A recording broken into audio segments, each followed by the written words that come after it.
തലേ ദിവസത്തെ ബാക്കി വന്ന ചപ്പാത്തി എന്താ ചെയ്യുക? സാധാരണ ചൂടാക്കി കഴിക്കും അടുത്ത ദിവസം. വേറൊരു വഴിയുണ്ട്. ചെറുതാക്കി നീളത്തിൽ കട്ട് ചെയ്തെടുക്കുക. പാനിൽ ഓയിൽ ഒഴിച്ചിട്ട് ഒരു സവാള ചെറുതാക്കി അരിഞ്ഞത് ഇട്ട് നന്നായി വഴറ്റുക.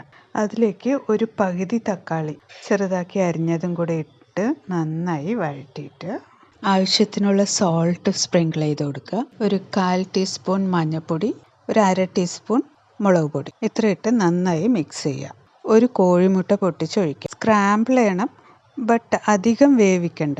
അതിലേക്ക് നമ്മൾ കട്ട് ചെയ്ത് വെച്ചിരിക്കുന്ന ചപ്പാത്തി ഇട്ടിട്ട് നന്നായിട്ടൊന്ന് മിക്സ് ചെയ്ത് കൊടുക്കുക.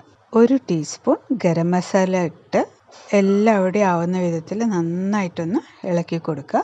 ഇനി സ്റ്റവ് ഓഫ് ചെയ്തിട്ട് ഒരു 5 മിനിറ്റ് അടച്ചു വയ്ക്കുക. അപ്പോൾ എല്ലാം ഒന്ന് സെറ്റാവും. സൂപ്പർ അല്ലേ? എല്ലാവരും ഉണ്ടാക്കി കഴിക്കണം. ഓക്കെ.